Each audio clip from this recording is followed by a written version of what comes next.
Hello students, let us continue our first lesson in 10th Social Science, World War I and its aftermath. The topic we are going to see today is League of Nations. In the previous classes, we have talked about the causes of the World War I, course of the war, the armistice and the Versailles Treaty, Russian Revolution and its impact. And in today's class, we are going to talk about League of Nations. League of Nations is an international organization, that is, it comprised of many countries and it is formed to maintain peace among the countries.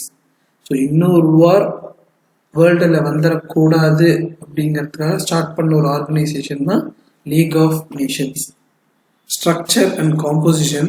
The covenant, that is the agreement of the League of Nations, was worked out at Paris Peace Conference. Paris Peace Conference was held in the year 1919 and the Paris Peace Conference la League of Nations agreements prepare sign ஆகுது and it is included in each of the treaties that were signed after the World War. The first World War முடிஞ்சு என்னென்ன treaties sign பண்றாங்களோ அந்த எல்லா treatiesலயுமே League of Nations ஓட agreement attach பண்றாங்க. It was largely due to the pressure from the President Woodrow Wilson of America, that is the task was accomplished. So இந்த மாதிரி ஒரு இன்டர்நேஷனல் ஆர்கனைசேஷன் ஸ்டார்ட் பண்ணணும் அப்படின்னு ரொம்ப ப்ரெஷர் கொடுத்தவங்க யாரு? Woodrow Wilson from America. In drawing up the constitution of this organization, the ideas of Britain and America prevailed. What is constitution? Working model, இது எப்படி ஒர்க் ஆக போகுது அப்படிங்கிற ஒரு ஐடியாவில் பிரிட்டன் சொல்றதும் அமெரிக்கா சொல்றதும் தான் mainly taken. So the ideas of Britain and America was prevailed while drawing the constitution of this organization. The league consists of 5 members. The League of Nations க்கு 5 members இருந்தாங்க. One is Secretariat, one is Council, another one is Assembly, International Court of Justice, International Labour Organization. So the league consists of 5 bodies, that is the Assembly, Council, Secretariat, Permanent Court of Justice and the International Labour Organization. Each member country was represented in the Assembly. First is Assembly. ஒரு member கண்ட்ரிக்கும் ஒரு representatives அசம்பிளியில் இருக்கலாம். Assembly discussed the general policy and the decision taken in the assembly had to be anonymous. So என்னென்ன policies நம்ம follow பண்ண போகிறோம், எதை implement பண்ண போகிறோங்கிற டிஸ்கஸ் பண்ணுற பிளேஸ் தான் அசம்பிளி. எல்லா மெம்பர் கண்ட்ரீஸ்லேருந்து ஒரு ரெப்ரசன்டேட்டிவ்ஸ் அசம்பிளியில் இருப்பாங்க. All the decisions taken in the assembly should be anonymous. அனானிமஸ்னா எல்லாரும் அதுக்கு ஒத்து போகணும், எல்லாரும் ஓகே சொல்லணும், இல்லைன்னா அந்த டெசிஷனை நம்ம இம்ப்ளிமெண்ட் பண்ண முடியாது. So all the decision taken in the assembly should be anonymous. Next one is the council. The council was the executive of the league. Executive அப்படின்னா என்னன்னு பார்த்தோம்னா, it has the power to put the plans and implement the plans. ஒரு பிளானை frame பண்ணுறதுக்கும் அதை implement பண்ணுறதுக்கும் இருக்கிற பவரை தான் நம்ம எக்ஸிக்யூட்டிவ் பவர்ஸ் அப்படின்னு சொல்கிறோம். The council has the executive power. Britain, France, Italy, Japan and the United States were originally declared the permanent members of the council. So இந்த பிளான்ஸ் எல்லாம் டிசைன் பண்ணுறதுக்கும் இம்ப்ளிமெண்ட் பண்ணுறதுக்கும் 5 பெர்மனன்ட் கண்ட்ரிஸ் இருந்தாங்க.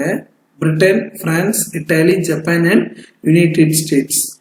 Each member country has 1 vote and all the decisions has to be anonymous. Even the small nations possess the right of veto. So league of நேஷனில் இருக்கிற எல்லா member கண்ட்ரிஸுக்குமே ஒரு டெசிஷனுக்கு vote பண்ணுறது, இந்த டெசிஷனை நம்ம எடுக்கலாமா வேண்டாமா அப்படிங்கிற ஓட் பண்ணுற ரைட் இருந்துச்சு. And what is veto means, veto is a negative vote. இந்த டெசிஷன் வேண்டான்னு சொல்கிற ஓட் வந்து வீட்டோ. ஒரு கண்ட்ரி வேண்டான்னு சொல்லிச்சுன்னா கூட the decision will not be implemented. That is the speciality of veto.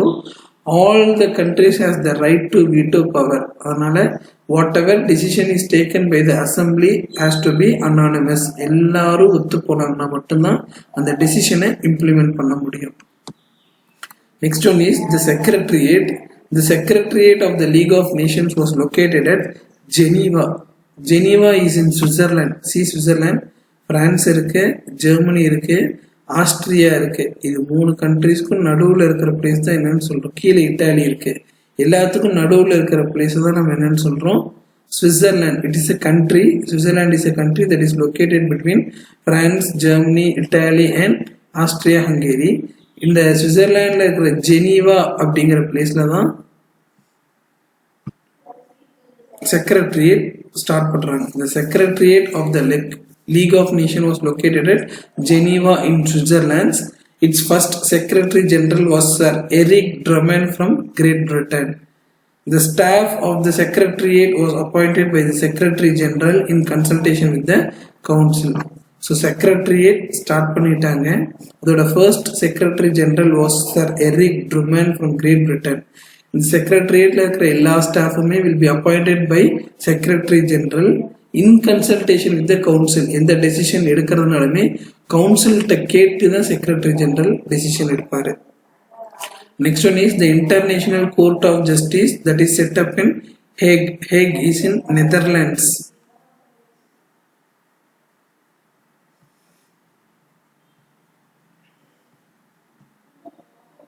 See, this is Belgium and Germany.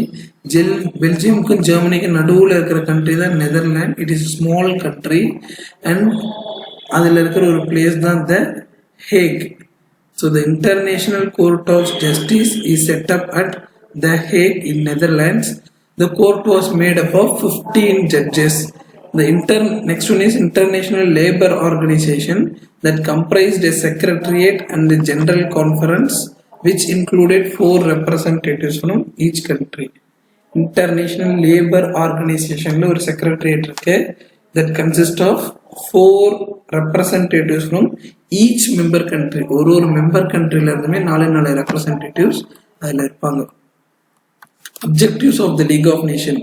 ஒரு organization இருந்துச்சுன்னா that should have a goal, that is the objective. The twofold objective of the League of Nations was to avoid war and maintain peace in the world and to promote international cooperation in economic and social affairs.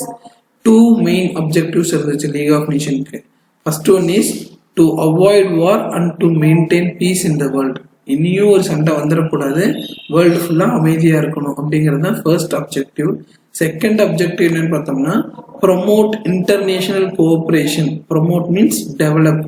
எல்லா கண்ட்ரிஸ்க்கு உள்ள இருக்கிற cooperation என்ன பண்ணணும், develop பண்ணணும் இன் economic and social affairs. The league intended to act as a conciliator and arbitrator. Conciliator means person who maintain peace. யாருக்காச்சும் problem இருந்துச்சுன்னா அங்க போய் பீஸ் மேக் பண்றது கான்சிலியேட்டர். அண்ட் ஆர்பிட்ரேட்டர்னா ஒரு தீர்ப்பு சொல்றது, அதுதான் ஆர்பிட்ரேட்டர்னு சொல்றோம்.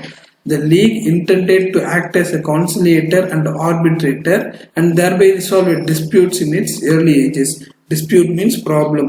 ரெண்டு கண்ட்ரிக்கு நடுவில் ப்ராப்ளம் வந்துச்சுன்னா பிகினிங் ஸ்டேஜ்லேயே லீக் ஆஃப் நேஷன் போய் இன்டர்ஃபியர் ஆகி அந்த ப்ராப்ளமை சால்வ் பண்ணி ஒரு நல்ல சொல்யூஷன் கொடுத்துட்டு வருவாங்க.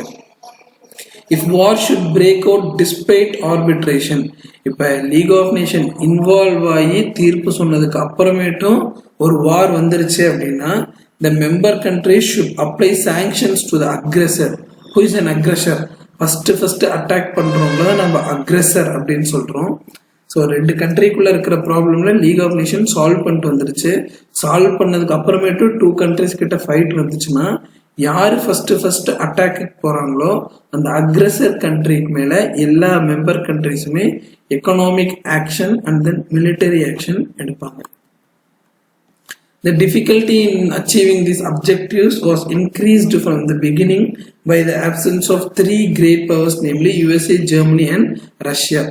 So இந்த objectives எல்லாம் implement பண்றதுல main problem என்னன்னு பார்த்தோம்னா வேர்ல்டுலேயே 3 great powers USA, Russia and Germany இந்த League of Nations மெம்பர்ஸா இல்லை. The later 2 joined in 1926 and 1934. Germany 1926 join பண்ணிட்டாங்க, Russia 1934 join பண்ணிட்டாங்க. While Germany resigned the league in 1933 and Russia was expelled in 1939. But அவங்க join பண்ணாலுமே Germany 1933 resign பண்ணி வெளியே போயிட்டாங்க. Russia was expelled, thrown out, இவங்களே வெளியே துரத்தி விட்டுறாங்க in 1939. இந்த 3 பவர்ஸ் லீக் ஆஃப் நேஷன்ல இல்லாதது தான் ஒரு பெரிய ப்ராப்ளமா இருந்துச்சு. Activities of the League of Nations. என்னென்ன ஒர்க் பண்ணியிருக்கிறாங்க இந்த லீக் ஆஃப் நேஷன் பார்த்தோம்னா, the league was called in to settle a number of disputes between 1920 and 25. Disputesனா நமக்கு ஆல்ரெடி தெரியும், ப்ராப்ளம்ஸ். 1920ல இருந்து 1925குள்ள நிறைய ப்ராப்ளம்ஸ் சால்வ் பண்ண லீக் ஆஃப் நேஷன் வந்திருக்கு. The league was successful in 3 issues. மெயினா 3 issuesல ரொம்ப சக்சஸ்ஃபுல்லா இருந்திருக்காங்க. In 1920, a dispute arose between Sweden and Finland over the sovereignty of Åland Island. So this is Sweden, this is Finland. இதுக்கு ரெண்டுக்கும் இருக்கிற நடுவில் இருக்கிற island Holland island. So there came dispute between Sweden and Finland between the ownership of Åland Island. Åland Island யாருக்கு சொந்தம் அப்படிங்கறதுல ஸ்வீடனுக்கும் ஃபின்லாண்டுக்கும் problem வந்துச்சு. League interfered in this issue and gave rights to Sweden to have the ownership of Åland Island. Finland to have the ownership of Åland Island. The league ruled that the island should go to Finland. In the following year, league was asked to set up the frontier between Poland and Germany in Upper Silesia. Frontier namak theriyum, that is border, that is Germany and this is Poland. There came a border issue between Germany and Poland near Upper Silesia. இந்த இஷ்யூஸ்ல league of nation interfere ஆகி successfully resolve the league ப்ராப்ளமை resolve பண்ணிட்டாங்க. And the third dispute was between Greece and Bulgaria in the year 1925. See, this is Greece, this is Bulgaria. There arose a problem between Greece and Bulgaria in the year 1925. Greece invaded Bulgaria and the league ordered a ceasefire. First Greece தான் Bulgaria attack பண்ண போறாங்க and இந்த league இதுல interfere ஆகி firing attacking stop பண்ண சொல்றாங்க. Cheese பண்றதுன்னா to bring to an end, நிறுத்த சொல்றாங்க. யாரு? கிரீஸ. After investigation, it blamed Greece and decided that Greece was to pay reparation. So இந்த ப்ராப்ளம்ஸ் எல்லாம் நல்லா இன்வெஸ்டிகேட் பண்ணதுக்கு அப்புறமேட்டு league of nations came to a conclusion that Greece was the problem for the war and இந்த வார்னால ஏற்பட்ட பிரச்சனைக்கெல்லாம் Greece has to pay reparations. Thus the league had been successful until signing the Locarno Treaty in 1925. இப்போ 3 issues அவங்க solve பண்ணியிருக்காங்க. யார் யாருக்குள்ள இருக்கிற issues? Sweden and ஃபின்லாண்டுக்குள்ள இருக்கிற issues solve பண்ணியிருக்காங்க. Poland and Germany issues solve பண்ணியிருக்காங்க. கிரீஸ் அண்ட் பல்கேரியாவோட இஷ்யூஸ் சால்வ் பண்ணியிருக்காங்க. The league was successful until it signed the Locarno Treaty in 1925.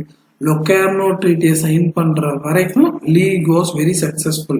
The Locarno Treaty என்னாச்சுன்னா, by this treaty Germany, France, Belgium, Great Britain and Italy mutually guaranteed peace in the Western Europe. Thereafter, Germany joined the league and was given a permanent seat on the council. So இந்த ட்ரீட்டிக்கு அப்புறம் ஜெர்மனிக்கு லீக்ல ஒரு permanent seat தந்தாங்க. Already there were only 5 countries were permanent in the league. என்னென்ன countries ஞாபகம் இருக்கா? Britain, France, Italy, Japan and the United States were the permanent countries in the league. After the Locarno Treaty, Germany was given a place in the permanent council, permanent seat in the council.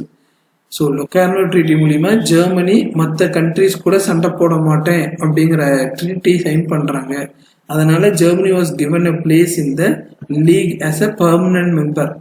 After 2 years, US and Russia began to participate in the non-political activities of the league. So இதுக்கு அப்புறமேட்டு யூஎஸ்ஏவும் ரஷ்யாவும் லீக்ல member ஆகல, but நான் political ஆக்டிவிட்டீஸ்ல மட்டும் participate பண்ணிட்டு இருந்தாங்க. Violations, அந்த தடையை மீறி வர்றது தான் வயலேஷன்ஸ். வயலேஷன்னா ஒரு லாவை ஓவர் கம் பண்றது.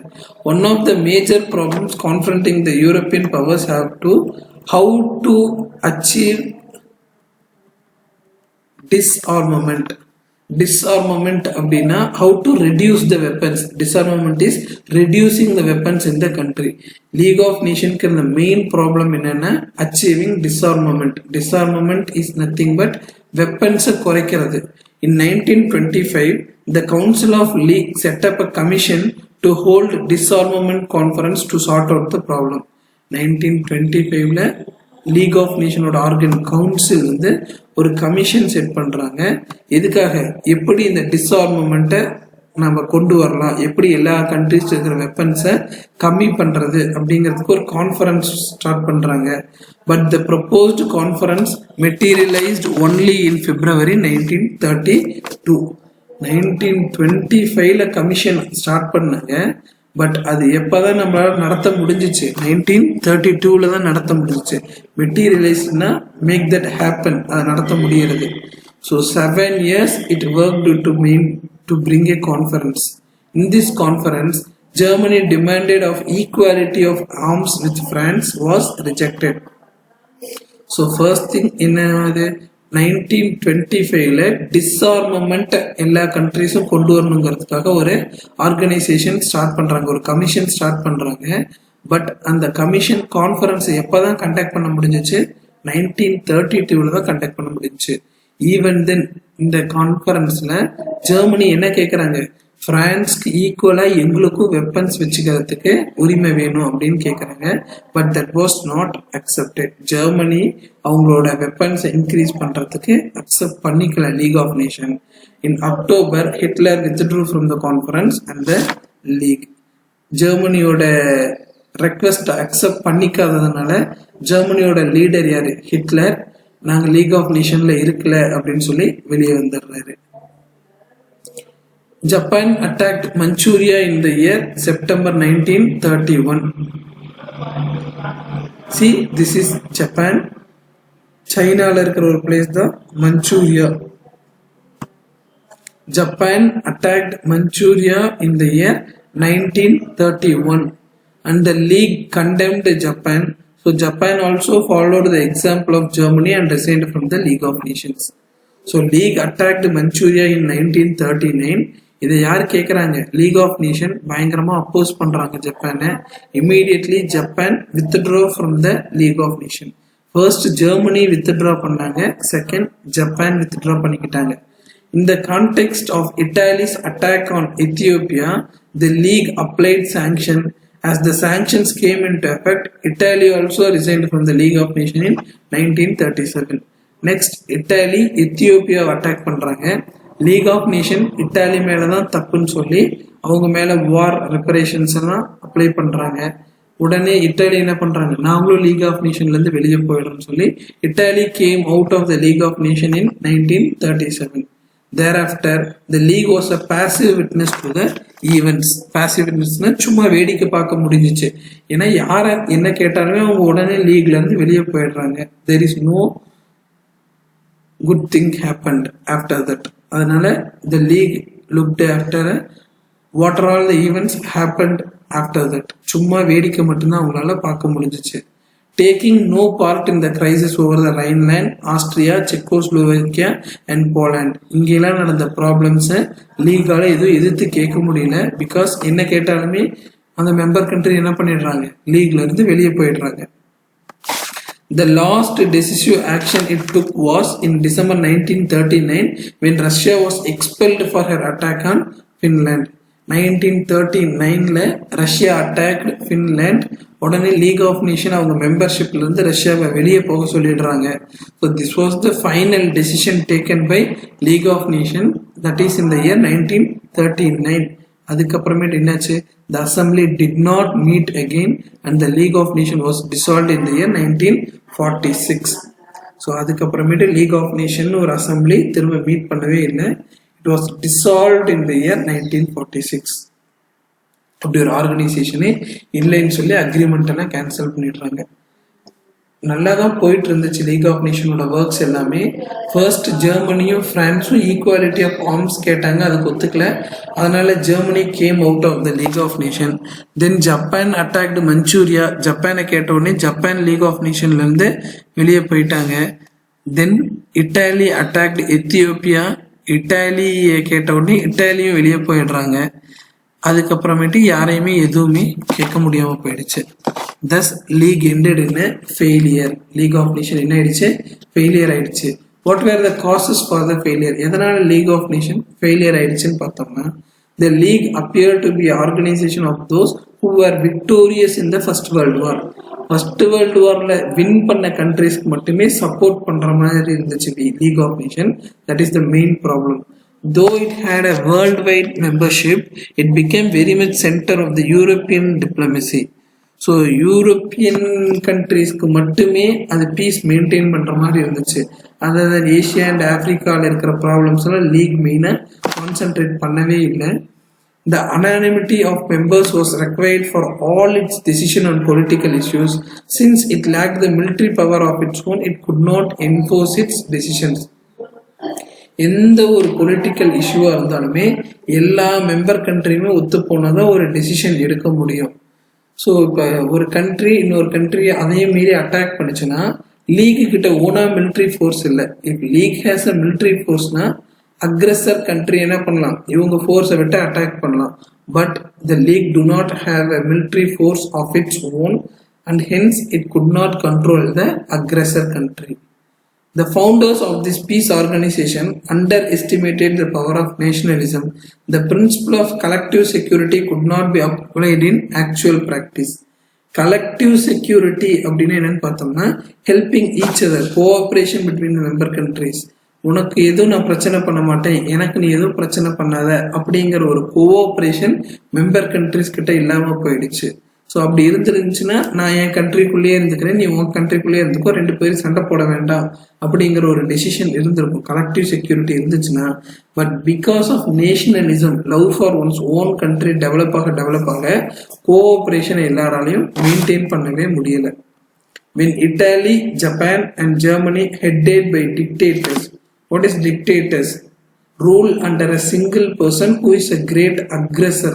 ரொம்ப கொடுமையான ஒருத்தர் கிட்ட ஒரே ஒரு சிங்கிள் பர்சன் கிட்ட ரூல் இருந்துச்சு. எங்கன்னா Japan, Italy and Germany, that is called as dictatorship, refused to bound by the orders of the league. Italy, Japan and ஜெர்மனியில் இருக்கிற டிக்டேட்டர்ஸ் எல்லாமே லீக் ஆஃப் நேஷனோட ஆர்டர்ஸை ஒபே பண்ணவே இல்லை. Britain and France were the only major powers to act decisively. League of nation சொல்றபடி கேட்குற ரெண்டே கண்ட்ரி எதுவாக தான் இருந்துச்சு, Britain and France, but they were not enthusiastic supporters of the league, as it was the brainchild of Woodrow Wilson, who could not even convince his country to join the league. Actually League of Nations start பண்ணதே President of America Woodrow Wilson தான். But அமெரிக்காவே அந்த லீக்ல ஒரு மெம்பரா இல்லை இல்லையா. So அவங்க சொல்றதை யாருமே கேட்கல. பிரிட்டன் அண்ட் பிரான்ஸ்மே enthusiastic பார்ட்டிசிபேட் பண்ண முடியல because they worked under the words of Woodrow Wilson. Woodrow Wilson சொல்றதை கேட்டுட்டு பிரிட்டன் அண்ட் பிரான்ஸ் ஒர்க் பண்ணிட்டு இருந்தாங்க. அண்ட் ஹென்ஸ் யாருமே இந்த லீகுக்கு ப்ராப்பரா பார்ட்டிசிபேட் பண்ணி லாஸ் ஒபே பண்ணதுனால League of Nations ended in a failure and the league was dissolved in the year 1946. That's it for today's lesson. Let's meet in the next class. Thank you, students.